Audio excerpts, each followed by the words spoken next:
Hello, my friends and listeners of All Out Coach. This is your personal podcast that breaks down barriers between people, that pushes the boundaries of your responsibilities, your experiences, and your abilities. My name is Tim Mikhelishvili, and I'm your host. Before I introduce my special guest today, I want to tell you how I connected with her and why I invited her. Just over a year ago, I was invited to deliver a keynote presentation to a group of postdoctoral fellows at Rutgers University, where I spoke about the next generation leadership. And one of my central messages there was that a fellow, a student, a teacher is also a leader, a manager is also a leader, is also a coach and a trainer, because leadership is a responsibility, it's a choice, and it is a lifestyle as well. So when I came across a leadership course by our guest, SARA CANADAY, on LinkedIn Learning, the multiple roles of leaders, I immediately invited her. SARA CANADAY is a senior executive, a leader with tremendous experience across different industries. She's a renowned keynote speaker, an author, and also a coach and an owner of a boutique leadership firm called SARA CANADAY and Associates. I'll tell you that I am a student and a coach as well, and I've taken many leadership courses before, but her particular style, her personal style of the courses and of her own management vision is unique. It offers a lot of specific tips for the real world challenges that leaders face today in our ever demanding world in which we're living. So it's truly an honor and a pleasure to have you here for the first time on my show, All Out Coach, Sarah. How are you today? I'm good. Thank you for having me. I'm so humbled by that introduction. Thank you. Today's topic is going to be how to pivot in challenging times. How have you managed the multiple roles of leadership throughout your life and your career? Oh gosh. Fortunately, I've had a lot of different ways to express and experience leadership. I spent about 13 years in corporate in the very sexy industry of insurance, and no offense to any of your listeners, but this was years ago and things were pretty regulated. In fact, they still are heavily regulated. And there was a process for everything, right? But I left corporate to start my own business. So I've led both inside of a large corporation and also led a small team. And so I've had a variety of experiences.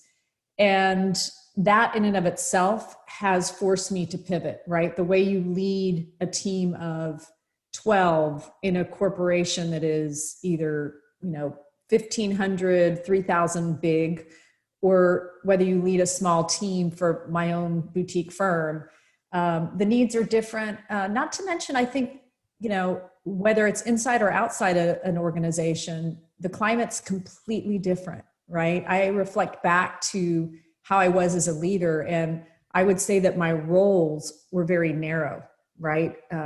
Back in the day, because I've been out of corporate now for 15 years, we weren't asked to be a leader coach. It was all about performance management. It was all about results and doing what we did or had to do to get those results. Not a lot of expression of taking sincere interest in people's development. There was no risk taking. So innovation wasn't talked about. So I would say that my roles were probably limited to the management side of leadership. I took it upon myself to do a little bit more on the leadership side. I tended to be the one in the office that was probably willing to be the most compassionately candid with people about what might be setting them back in their careers. Mm-hmm. So people tended to come to me for that. And that's where I started to really find a purpose in leadership. And that's what led me to pivot and leave corporate America and start my own firm. I see. Were there some other people who impacted you throughout those pivotal moments in your life that you can think back to? Absolutely. And I, like most people, I would say they impacted me both for the positive and the negative, right? I had some stellar leaders, and then I had leaders who were not so stellar. Right. But I learned from both of those, right? I learned as Yeah. much about what I wanted to do versus what I didn't want to do. But I had one leader in particular who was really just modeled the way for me. She did things that I had not seen other leaders do. So, for example, she would read really good articles, whether it was about our industry or another industry, about any sort of micro innovation or something compelling. And she would always make sure to pass those nuggets on to her team. She'd literally route the article around, and this is back before we had email, inner office email stuff.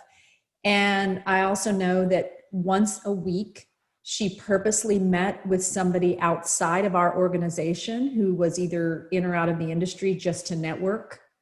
So in that way, she opened my eyes to what it meant to build a strong network, not just in your community, but outside of your community. Yeah. And she was a key listener. I'll never forget, we had a team meeting once, and we had hired a new manager, and he was very sharp, but there was a pattern emerging at team meetings. He was always seemed to be the naysayer. And I remember at one point when we were off to ourselves after a meeting, I said, wow, that must be getting old and difficult. And she said, no, I like it. We need that. Right. And again, that's the kind of thing I think she was beyond her time. And those are the types of people that impact us and push us, probably, I think. Absolutely. Between the time that you spend on stage across the United States and now probably more virtually to teach, what are some strategies you're using to pivot and to adapt to our reality? Yeah. So, I think the first thing I did was two things, listen and learn. I needed to find out what leaders were most needing right now. So immediately after COVID hit us, and everybody was retooling, revamping, reworking, I really needed to listen in. And it wasn't really about what I typically provide, content or otherwise. I knew that I needed something that would help leaders in the moment. And the only way to do that was to listen and to ask and to read what was happening. And then also I had to learn. I had done some virtual training and, virtual workshops before, but never to the extent that I knew I was going to need to do it. So I took time to also learn about different platforms, how to make best use of the tools on the platform so that training and workshops could be more engaging and more participative. And I got to tell you, it is not a direct correlation. Transferring your workshop in person on stage takes a lot of work when you're translating it virtually. Yeah. You have to deconstruct the entire thing almost and start over because you need to provide a really highly participative experience. Yeah. I mean, your workshop on multiple roles of leadership just prompted me to share it with my entire network just because of how engaging it was, how comprehensive it was, and also a lot of the specific tips that it offered. And so I think that it was clear that you dedicated a lot of yourself, your personality, and your time and all your experiences into that course. And I know you have many other courses on LinkedIn as well. So are you happy with the transition into virtual in terms of the responses you're getting from those you teach right now? Yes. I mean, I miss being in person, but I am happy with the responses I'm getting because I'm making sure that I leave plenty of room, and I say leave room, that I pepper in interaction throughout, right? So it's my way of checking the pulse, right? If I can't see the audience, then I just need to ask questions throughout. I'll pepper it into a keynote even. It used to be that I would get on stage and speak for 30 minutes before we did anything highly engaging, but that's really difficult virtually. So I might cover my first point and then throw out something that will provoke thought, that will provoke a discussion. I'll let them know that we're going to be sharing that with thinking partners towards the end. And people really seem to like that. So yeah, I've been happy with the results so far. Yeah. We have a mutual friend, Stan Phelps, who's a keynote speaker as well and TEDx speaker. And he often talks about that one of the most primal fears that we all have of speaking. So can you just describe maybe a situation where you really had to adapt when you were in a live setting, and how did what are some strategies you used? Yeah, I think it's no different than virtual, and we all have faced that, right? Yeah. Our dogs start barking, or somebody walks in the room, or technology fails us. Right. I think the best thing to do is to just be candid and laugh and share, right? Be transparent with the audience. I mean, I've had a number of things happen where I'm in front of the audience and, I may have tripped over a cord, Oh, wow. but you have to laugh at yourself, right? I mean, if I'm uncomfortable on stage, the audience is uncomfortable. Right. And so you just have to make light of the situations that come about. And fortunately, I can't think of anything just dire or, tragic that happened while speaking. Yeah, no, I wouldn't ask for something tragic, but I think that point that you bring up, Sarah, that if you are uncomfortable, then the audience is uncomfortable. I think it's such an important point for the listeners. I think for all of us aspiring speakers, and regardless of whether or not you want to become a speaker, I think you have to communicate, and communication is such a differentiator in success, regardless of the industry, right? Absolutely. I know you also write books, and in your book, you talk about not clinging to the familiar. So how do you kind of explore out into those possible unknown delights from those familiar horrors, if you will, right? How do you adapt? So what are some strategies that you teach? Yeah. And, more than ever, I think some people are trying to cling to the familiar because, frankly, when there's uncertainty, that brings us comfort. But I would urge listeners to really rethink that, because right now we need to be dipping our toe in the water and experimenting, right? We need to be iterating, taking from Agile and Scrum. We need to try things on, to listen to how people are responding, customers, be them internal, external, and then adjusting and moving forward, right? It's about small incremental experiments. It doesn't have to be an earth-shattering innovation. Now, I know that a lot of people are saying easier said than done, and I'm actually one of those people. I like organized, planned, methodical. I've been that way all my life. And so I have been tested through the years, and especially now. And one of the first things I did, for example, right after the pandemic hit, is I had a whiteboard of 3 different ways I was going to consider getting out to a larger audience with video, right? So I could have pre-taped video messages, right? And that way I could control exactly what went out. I could edit, they could be polished. I could do what I was calling open office hours, and I would invite some of my followers to come and join me for a informal leadership coaching hour. And then the third option is I could go and do live, LinkedIn live sessions. Yes. And I purposely jumped to number 3. It was the one that made me the most uncomfortable. Right. That I would have less control over, but I knew it would be a way to check the pulse of people in real time. Yeah. And send a message that was more timely. So that's just an example of the kinds of things that I think, instead of looking at this time as, I really don't want to do this, I want to cling to what I've always done. It's an opportunity to try things on. And I've heard that from a lot of people in all industries. Yeah. Oh, yeah. What a great example there.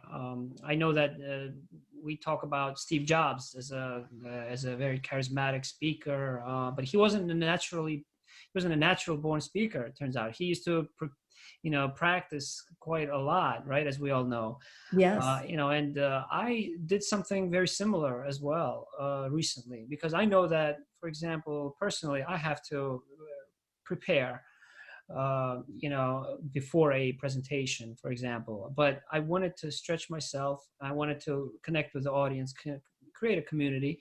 And very recently, probably a few months ago, I started to go live on Instagram, and I'm trying to go live on LinkedIn as well, but every Monday morning and every Friday at 8 a.m.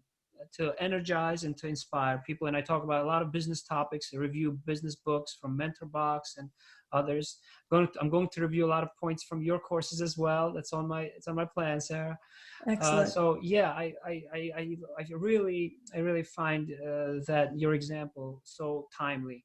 On my last podcast, I had a guest. He's a leadership guru in the pharmaceutical industry, Okay. and he talked about a time when he really liked a particular candidate that he had to hire, and he's been an executive in sales, now a coach. And his manager just found that the candidate just wasn't ready. He hadn't passed he didn't really qualify. Hadn't passed the test, and so he actually disagreed with his boss, and he told him, look, this candidate offers a lot of things that others just won't, even if they pass the test. He has some qualities that you just can't teach. And so the boss made his executive, his manager, decided to allow him to hire this person, which gave him that freedom and empowered him. He had to go against what was familiar to him, and he had to do that a couple of times. But that candidate happened to be a top performer in sales and somebody who he still considers best, strongest professionals in the industry. So not clinging to the familiar is so important today in our generational gap. And I agree with you. What is your book, by the way? I'd like the listeners to know about the title of that book. Sure. The book is called Leadership Unchained. Thank you. Defy Conventional Wisdom for Breakthrough Performance. Okay. And, interestingly enough, it was published and launched last year as a way to help leaders take back control of what gets their time and attention, and, try to find meaning and purpose in our always on do more world. Yeah. And little did I know that all the strategies in this book are even more important as a result of this pandemic. And it is about letting go of old practices, but not necessarily bad practices. In some cases, what I suggest in the book is that we let go of some of the classic success practices, the things that all of us sort of grew up learning and watching and then trying to emulate. And so they're almost counterintuitive strategies. For example, the first chapter is on, balancing a bias for action with a bias for thought. Mm-hmm. Because today we are asked to both do more and think more. Yeah. Right.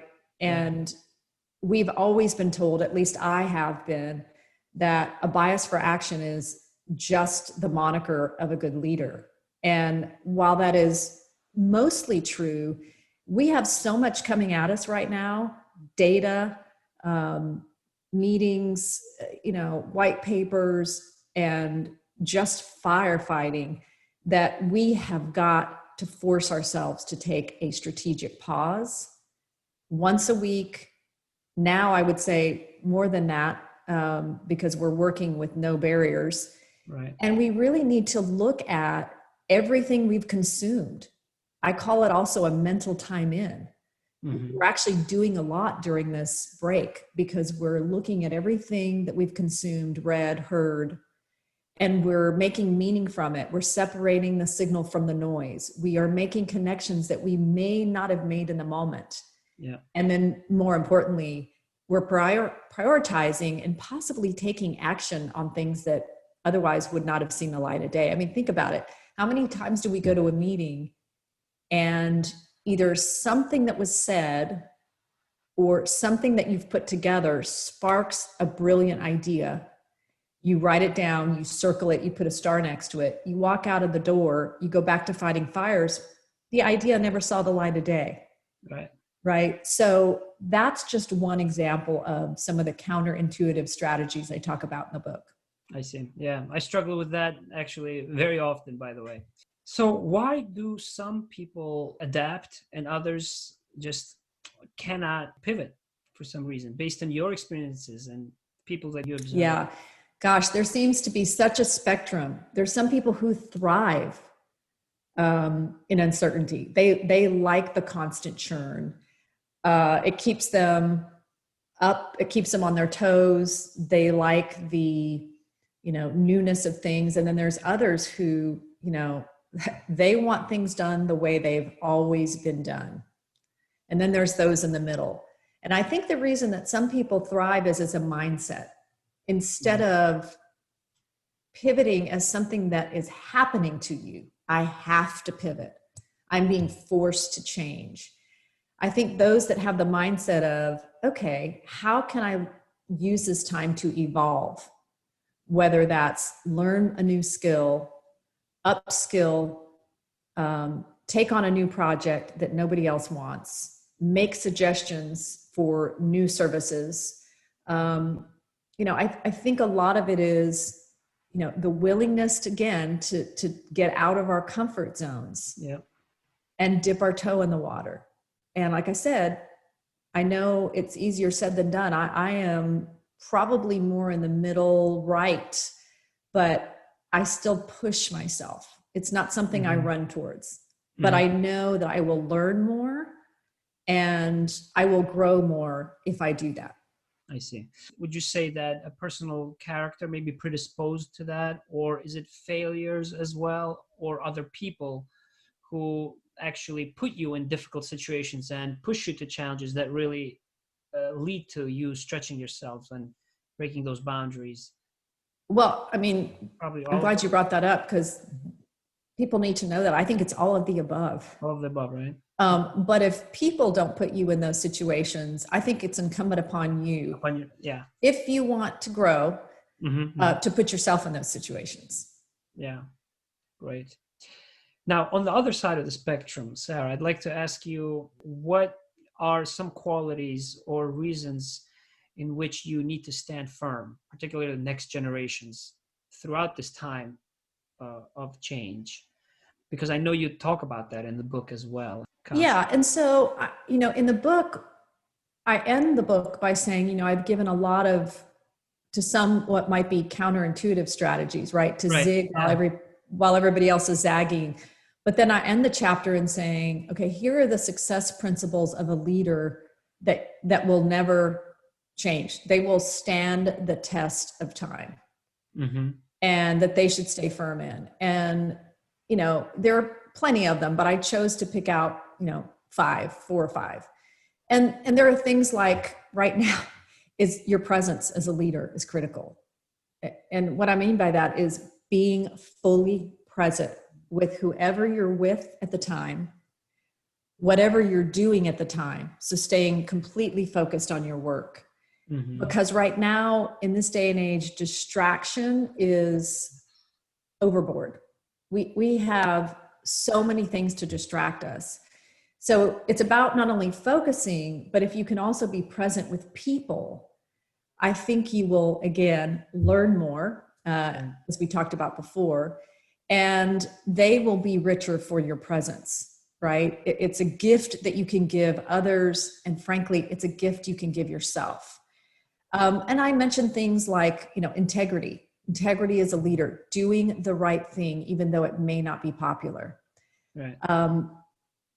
Working towards results and achievement as much for others as you do yourself, right? So goes to the greater good. And I've seen the best leaders really think well beyond themselves. They are thinking about the team and they're thinking about the company. And then I would say the last one, the one that I know you have such passion around, is the idea that your role as a leader is to develop other leaders. not necessarily leaders in title, but just leaders in spirit, right? To help people fulfill their potential. And that's one of the biggest purposes of leadership there is. Yeah, absolutely agree. Now, your book, in terms of the readers that you had envisioned, what type of reader you think would benefit most from your book? Would it be a student, a fellow, such as the ones that I spoke to, current leader, a next generation leader? Can you tell me a little bit about who you intended the book for? Leadership Unchained. Leadership Unchained. Yeah. So I wrote it based on my observations and conversations with leaders every day. And I saw how overwhelmed they were. Mm-hmm. They felt like walking to-do lists and firefighters. And I think that they felt their purpose had lost its meaning. Yeah. And so I wrote it for the leader who feels that way, but I am finding that it is just as valuable to emerging leaders, project managers, program managers, entrepreneurs, anybody who's caught up in our always on do more world, frankly. It would be of value to. And so I'm hearing that among the people that have read it and have had conversations with me. But my initial thought was, I'm going to write this for the leaders who are just exhausted and they're trying to keep up with the demands by using old conventional practices. Yeah, great. Well, I invite all the listeners to our discussion here to take your courses on LinkedIn, to read your book, because speaking about a pause and that necessary pause, standing firm in a time of in this whirlwind in which we're living, that was certainly one aspect that came out from your book, from your courses that I completed. They challenged the norm. They challenged the regular leadership course and its curriculum. So it was obvious to me, it was clear that you took an important pause to provide a multidimensional look and a very global outlook on leadership. So I definitely invite everyone to go to LinkedIn. And I think you have LinkedIn Live. Do you go on LinkedIn Live as well? Oh, you do? I did a series earlier this season, and there are 5 in that series. And in fact, I'm going to post that soon so that they're all together. But if they just search for it, they'll find it. And then I'm working on another series for probably the winter season. Okay, great. And where can people contact you? You have a website, correct? Absolutely, yes. SARA, CANADAY. And it's SARA, no H. And CANADAY is just like Canada with a Y at the end. Yes. And, I'd love to connect via LinkedIn, Twitter, Instagram, any way your followers prefer to get their information. Sure. If there's one message that you would have for our listeners, for your network, your friends, what would that be? I would say that it may sound corny. And in fact, for years, I sort of avoided talking a lot about it when I did workshops or keynotes. And that is to kind of get back to your core purpose. What is your North Star as a leader? What are you there to really do? And who are you there to serve? And the reason I say that is because your purpose is what can really anchor you during a time that seems insurmountable and questionable and anxious. So, but if you can keep going back to your North Star, to your purpose, that is just a really good way to keep you grounded. And so, you can do that by taking some real serious pauses and reflecting on that. Yeah, thank you. I could not agree more. I think it's about our adaptability, our personality and character that you have to develop with that purpose. I speak about character quite a bit on All Out Coach. So I share my sentiments with you completely. Thank you very much. And I look forward to hearing your next presentation on LinkedIn or across social and continue our dialogue. Thank you. Excellent. I enjoyed it. Glad to be here. Thank you. Thank you. Take care.